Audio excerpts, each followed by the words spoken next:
Hi there, YouTube. Today I'd like to talk about how it's impossible not to offend people, and trying not to is doomed to fail and makes you look stupid.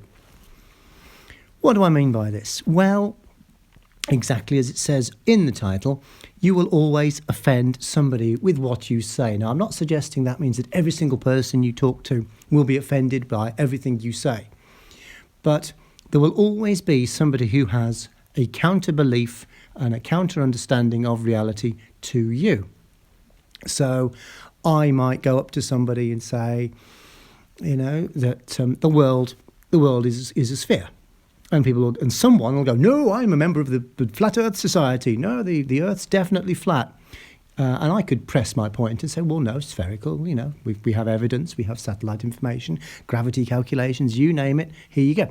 But they might be offended by you trying to put your point of view across.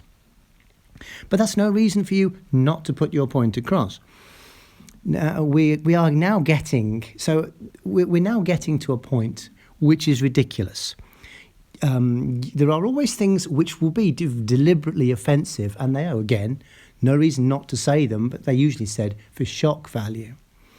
But we're now getting to a point in society where political correctness, which is a term I loathe, is so prevalent that we are literally dismantling our society because we don't want to offend people who are not part of the majority of society. So, for example, in the UK where I live, there was a little period a few years ago where you weren't allowed to say Christmas.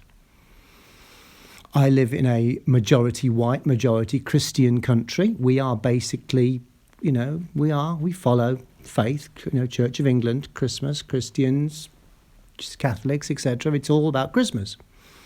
That's the majority view. And we weren't allowed, the city I live in, we weren't allowed to say Christmas, we had to call it the Winterval. And do you know who complained about the use of that ridiculous phrase? I'll tell you, minorities. It was deliberately changed to Winterval because the council thought that minorities would be offended by the term Christmas. And the minorities actually came along and went, no, we want to celebrate Christmas. And why wouldn't you? It's an extra holiday. It's an extra celebration. It's great. But, that was just one example. And especially if you're worrying about offending the minority of people. I mean, this is what generates exclusion.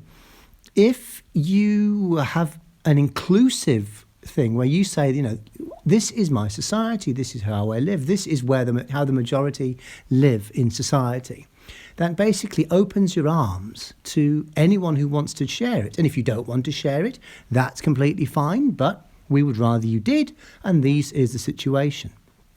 Now, the main reason for talking about this is, as I say, there's always going to be someone who is offended. And the hilarious thing is when other people virtue signal their offence on behalf of people who probably aren't offended. I'm going to use the trans community at this point with no apologies. I know several trans people, and the reason they transitioned was because they want to be the opposite sex. They're both male to female transitioners, trans people now, and they want to be thought of as female. They don't want to be thought of as trans, because it's nobody's business but anyone's. Nobody's business but theirs.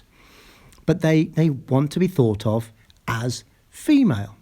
And the point is, these days, you get things where they say, oh, if you say male or female, you are offending the trans community. No, you're not. What a stupid thing to say. If you feel you're a man born in a woman's body, you can transition. If you feel you're a woman born in a man's body, you can transition. You don't want to then be thought of as something weird and strange. The whole point is you want to fit in. You want your brain to match your body. You want your brain to match your body. So, but people say, oh, if you say this, you'll offend the trans community. Oh, if you say this thing about history, you'll offend. Stuff happens in the world. Stuff happens. And you just have to get on with it because people will get offended anyway. So the point is to allow people to get offended. As they say, you cannot give offence, you can only take it. I can say something to 5 people. 4 of them are completely cool with it. The 5th one can get all offended. It's not my fault that their views do not align with mine. Maybe they shouldn't be hanging around with me if their views don't align with mine. But that also then gives healthy debate.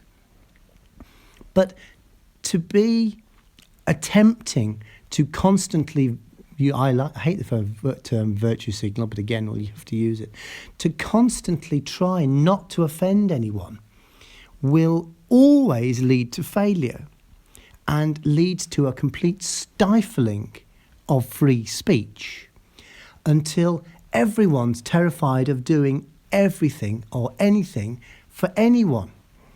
I'm going to use feminism at this point.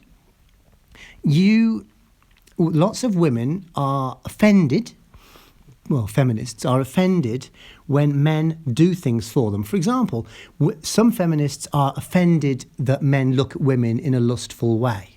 Oh dear, well, I'm sorry. Men do tend to look at women and want them. And this is especially important for procreating the species, and also, of course, because in the majority of times, men are the ones initiating contact. So, men have to want women in order to go up to them. If you have a well, I'll come back to that in a minute. But it's like, but the point is, then you'll also get women, and they'll say, well, I was offended that he held the door open for me because he assumed that I wouldn't be able to do it for myself. And then you'll get another group of women saying, I was offended because he slammed the door in my face. Why didn't he hold it open? Well, you can't have it both ways. You also get women saying they were offended because they were ignored. Well, again, you can't have it. You're either ogled by men and you get offended, or you're not ogled by men and you get offended. The point is, no one can win, especially as in the vast majority of cases, these people who do the offending, who are taking the offence, are in the minority. But because they're such a vocal minority, the powers that be listen to them and put things in place. And it's ridiculous. You can't offend, you might offend the trans people, so what we're going to do is we're going to change all the toilets so that they're completely unisex. Okay, now all the trans people are happy because you don't have to be a non-passing trans person and get embarrassed about going into whichever side you want. But now you've got people going, I don't want men going into a bathroom where women are involved. Well, you can't have it both ways. Either you segregate or you do not segregate. But the point is, when you've got a vocal minority saying, segregate, segregate, segregate, then the politicians go, oh, we better segregate. And then you get an equally vocal minority going, don't segregate, don't segregate, don't segregate. And the politicians go, oh dear. Then nobody wins. Everyone's offended. You've upset everyone, and you might just as well have not bothered. And that's the point. You're going to offend people. It's going to happen. So, guys, just calm down, live your lives, offend people. People who you offend will go away. People who you don't offend will stick with you. It's very much a build it and they will come. But if you build it and they don't want to come, well, that's fine. Nobody's forcing anyone to do or listen or watch anything. Why people get stressed and offended about YouTube channels and television programs and radio programs? There's an unsubscribe button, guys. There's a channel change button, and there's an off button on televisions and things. If you don't want to watch something or listen to something, don't. I don't like certain types of television, so do you know what? I don't watch them. Then I don't get offended by them. Do I think they should exist? Fine. If other people want to watch them, that's completely fine. It's just not my thing. But you should never try and pander to people about being offended, because you're always going to offend someone. It's never going to work out. You should just not even try, because if you try, you fail. So there's just no point in trying, because you should at least be able to put out your own thoughts and leave other people to make up their own minds.